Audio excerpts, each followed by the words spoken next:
අයිබෝවන් ඉතින් හීන පාටකරම එපිසෝඩ් එකත් එක්ක අපි අද ඔයගොල්ලන්ට හමුවන්නේ තවත් කීප දෙනෙක්ම අහපු එක ඉන්වෙස්ට්මන්ට් එකක් ගැන කතා කරන්න. මොකද්ද මේ ඉන්වෙස්ට්මන්ට් එක කියලා කිව්වොත් අපි අද කතා කරන්නේ ගෝල්ඩ් රත්තරන්. මම හිතන්නේ මේක දැන් මේ කාලය තුලදී ඉතාමත් උණුසුම් මාතෘකාවක් රත්තරන් කියන දේ විශේෂයෙන්ම ඉන්වෙස්ට්මන්ට් එකක් විදියට ගත්තට පස්සේ මොකද ප්‍රයිස් සෑහෙන උඩ යනවා පහළ යනවා. ඉතින් අපි අද ඒ ගැන කතා කරමු. ඇත්තටම රත්තරන් කියන දේ ගත්තට පස්සේ හොඳ ඉන්වෙස්ට්මන්ට් එකක්. මම හිතන්නේ මීට අවුරුදු 4කට 5කට කලින් ගත්තොත් මම හිතනවා රත්තරන් පවුමක වටිනාකම රුපියල් ලක්ෂයකට වගේ තියුනේ. නමුත් දැන් මේ වෙන විදිහට ලක්ෂ 3 ප්‍රමාණය ඉක්මවලා තියෙනවා රත්තරන් පවුමක්.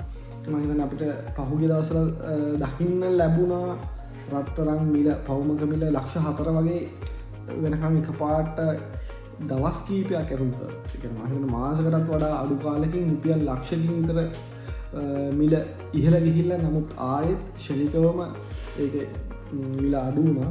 ඇත්තටම මේකට හේතුව විදිහට එක එක කට්ටිය ගොඩක් කතා කරනවා.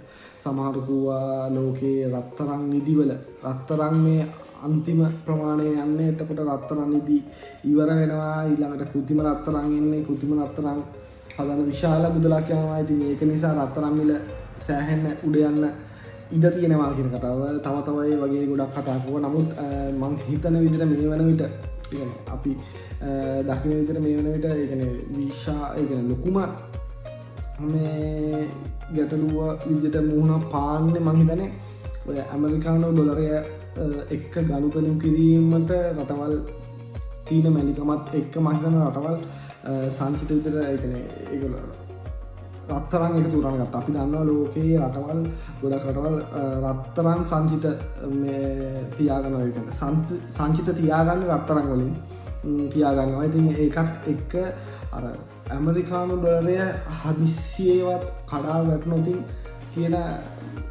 දේත් එක්ක රත්තරන් සංචිත වැඩි කරගන්න තමයි මම හිතන්නේ මේ ලෝකයේ ගොඩක් රටවල් try කරේ. ඉතින් ඒකත් එක්ක මම හිතන්නේ ඉල්ලුමත් එක්ක රත්තරන් මිල විශාල ලෙස ඉහළ යනවා මේ දවස්වල. මම හිතන්නේ ඉතින් මෙහෙම අපි කියන්නේ ඉන්වෙස්ට්මන්ට් එකක් විතර රත්තරන් හොඳයි.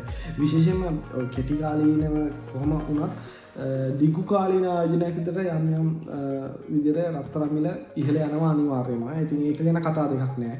මොකද රත්තරන් කියන හොඳ ආයෝජනයක්. ඉතින් දිගු කාලීනව ඒක අනිවාර්යයෙන්ම ඉහළ යනවා.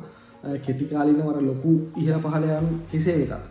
ඉතින් හැබැයි අපිට කියන්න තියෙන්නේ අර රත්තරන් තමන්ගේ අතේ රුපියල් ලක්ෂයක් තියෙනවා නම් ලක්ෂම රත්තරන් වල ඉන්වෙස්ට් කරන්න එපා. මම හිතන්නේ අද වෙන විට විවිධ අවස්ථාවන් තියෙනවා මේ විවිධ විදිහේ ක්‍රමෝපායන් තියෙනවා ඉන්වෙස්ට් කරන්න තියෙන රත්තරන් වල ඉන්වෙස්ට් කරන්න පුළුවන්, ෂෙයා මාකට් ඉන්වෙස්ට් කරන්න පුළුවන්. තව එක එක ප්ලැට්ෆෝම්ස් තියෙනවා. ඉතින් මම හිතන්නේ අපේ ගාව ලක්ෂයක් තියෙනවා නම් අපි ඒ ලක්ෂම රත්තරන් වල ඉන්වෙස්ට් කරන්න නැතුව මේක එක එක තැන් වල අපිට ඉන්වෙස්ට් කරන්න පුළුවන්. ෂෙයා මාකට් එකේ ටිකක් ගන්න පුළුවන්, රත්තරන් වල ටිකක් දාන්න පුළුවන්. ඒ වගේ අපි කියන්නේ ඒ හැමතැනම අර ආයෝජනය කරන්න. එක තැනක ආයෝජනය කරලා තියන්න එපා. ඉතින් අපිට දෙන්න පුළුවන් ටිප් එකක් විතර අපි ඒක අද ඕගොල්ලන්ට දෙනවා. ඉතින් ඒ වගේ එක එක ඉන්වෙස්ට්මන්ට් මෙතඩ් එක ගැන අපි ඕගොල්ලන්ට ඉස්සරහට ගේන්නම් දිගටම. අපිත් කැමතියි ඕගොල්ලෝ වාහනයක් පැදලා ඉන්න අර එහෙම හොඳට ඉන්නම් අනිවාර්යෙන් ඕගොල්ලෝ දියුණු වෙන්න ඕන.